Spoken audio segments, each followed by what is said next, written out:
Que la gloire revienne à notre Seigneur Jésus-Christ une fois de plus.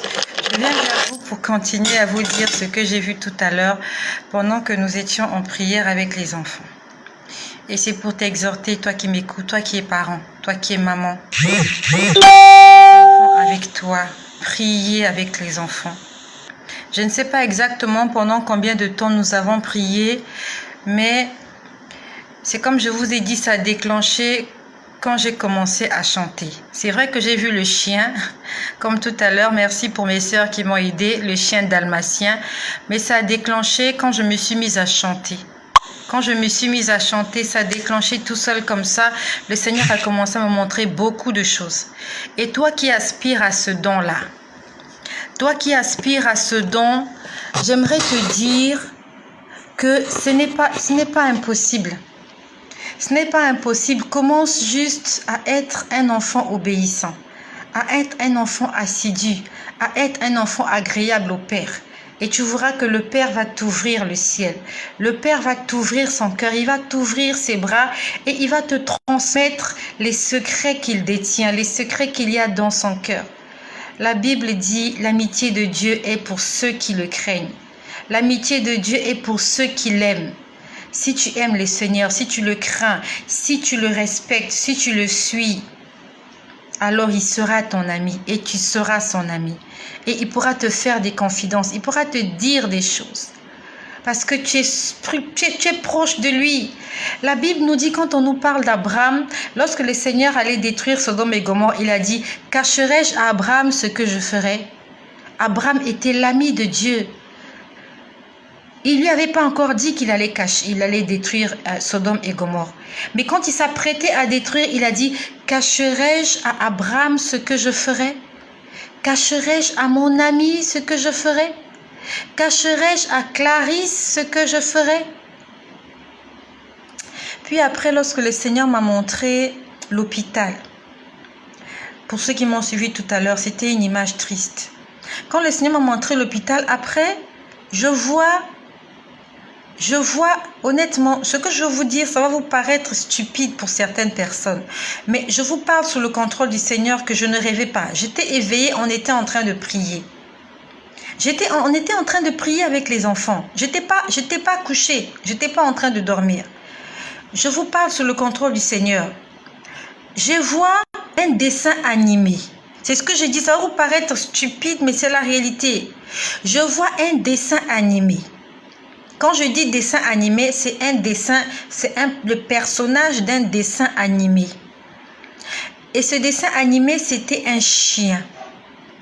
Ce chien ressemblait à ceux qui ont suivi le dessin animé de Inspecteur Gadget. Dans Inspecteur Gadget, c'est un vieux dessin animé. Je me rappelle, c'est pour nous autres dans les années 90, Inspecteur Gadget. Dans Inspecteur Gadget, il y a une jeune fille, une petite fille, je ne sais pas comment elle s'appelle. Et cette petite fille-là a un chien. Et ce dessin animé-là ressemblait à ce chien. Et aussi pour ceux qui ont suivi D'Artagnan. D'Artagnan, c'est un vieux dessin animé. C'est vraiment pour les personnes des années 80-90. D'Artagnan. C'est plus précisément D'Artagnan. Parce que je vois le dessin animé, il avait une épée. Il avait une épée, il était habillé comme D'Artagnan. C'était un chien. Et je pouvais le voir là habillé avec sa jaquette. Jacket, oui, avec l'épée. Et il était en train de parler. Il parlait à qui? Il parlait à... Je ne sais pas comment on appelle ce dessin animé-là.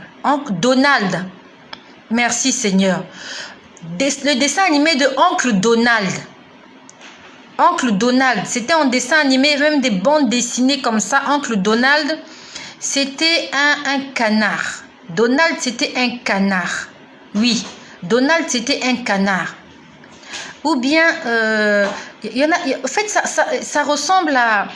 Il y a plein de dessins animés comme ça, sous forme de canard. J'ai oublié le nom de ce dessin animé. Mais je vois le dessin animé chien, donc le chien d'Artagnan, en train de parler au canard. Ce canard était comme Oncle Donald. Ce canard n'était pas habillé, c'était un canard blanc, mais c'était deux personnages de dessin animé. Donc, le dessin animé chien, il remue son épée. Il était en train de remuer son épée. Et il disait au canard, les enfants ne sont pas assez envoûtés, accélérés.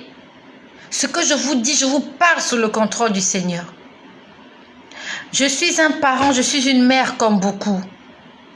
Moi, personnellement, le Seigneur m'a défendu de suivre la télé parce qu'il m'a dit que la télé te distrait. Mais pour que les enfants n'aillent pas se promener, je leur ai laissé quelques chaînes pour qu'ils ne se retrouvent pas dans la rue. Mais le Seigneur m'a montré des personnages de dessins animés. J'ai vu un personnage en chien avec une épée en main. Et nous savons à quoi sert une épée. La Bible nous dit que la parole de Dieu, c'est comme une épée. Mais là, il ne s'agit pas de la parole de Dieu. Là, il s'agit du monde des ténèbres qui est en train de détruire nos enfants. Donc, je l'ai vu en train de remuer l'épée de sa main droite, en train de dire au canard que la mission sur les enfants n'est pas encore à son bon fixe. Donc, en fait, il disait que la mission sur les enfants n'est pas encore terminée. Il faut accélérer. Il faut accélérer. Prions pour nos enfants qui suivent les dessins animés. On veut les envoûter. Le malin veut envoûter nos enfants en passant par les dessins animés. Beaucoup d'enfants ne suivent pas les films pornographiques. Beaucoup d'enfants ne suivent pas les films horrifiques. Beaucoup d'enfants ne suivent pas les chaînes où il y a de la musique profane, mais les enfants suivent les dessins animés. Et le malin veut passer par ces petites choses que nous négligeons. Ça a l'air tellement inoffensif, le dessin animé. Et il veut passer par là pour envoûter nos enfants. Ils veulent envoûter nos enfants. Prions pour les enfants qui restent devant la télévision toute la journée, toute la matinée. Prie pour tes enfants, prions pour les enfants qui ne soient pas envoûtés par les images qu'ils regardent, qui ne soient pas envoûtés par ces chansons. Est-ce que nous devons couper la télévision? Est-ce que nous devons couper la télévision? Mais il y a beaucoup d'enfants qui vont se retrouver dans la rue si on coupe la télé. Ils vont aller suivre la télé chez les voisins. Qu'est-ce que nous devons faire comme parents? Parents, mettons-nous ensemble, prions, trouvons une solution. Qu'est-ce qu'on doit faire pour les enfants? Est-ce qu'il faut qu'on se mette ensemble, qu'on crée une chaîne de dessins animés chrétiens afin que les enfants puissent suivre des dessins animés chrétiens? Est-ce qu'on doit se mettre ensemble? Parents chrétiens, mettons-nous ensemble, trouvons une solution. Le monde des ténèbres veut envoûter nos enfants avec les images, avec les dessins animés. Trouvons une solution. Mettons-nous dans la prière et réfléchissons comment sortir nos enfants de cette impasse. Comment sortir les enfants de ce piège qu'on leur a tendu. Prions, parents, prions et trouvons des solutions. Ne laissons pas le monde venir envahir nos familles comme ça. Puis après, je vois devant un restaurant. Ça s'est passé, le Seigneur m'a montré un restaurant. C'était pas une boîte de nuit.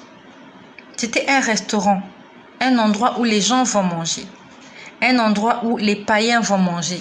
C'est un endroit où les enfants de Dieu aussi vont manger. C'est un restaurant. C'est un endroit où les chrétiens vont aussi manger. Et je vois devant la porte du restaurant, je vois des créatures. Des petites créatures. Honnêtement, je ne sais pas comment les décrire. Elles étaient nombreuses. Elles avaient tenu... En fait, elles étaient nombreuses. Elles étaient nombreuses, ces créatures. Elles étaient nombreuses. Elles avaient tenu une espèce de guitare devant le restaurant en train de chanter. Et ils chantaient une chanson, je sais pas qu'est-ce qu'ils racontaient. Ils étaient contents. Ils étaient contents. En fait, c'est comme si ils maudissaient l'endroit et c'est comme si ils attiraient des clients. Mais c'est vraiment des créatures minuscules. Elles se sont mises ensemble et ont formé, on va dire qu'ils ont formé comme...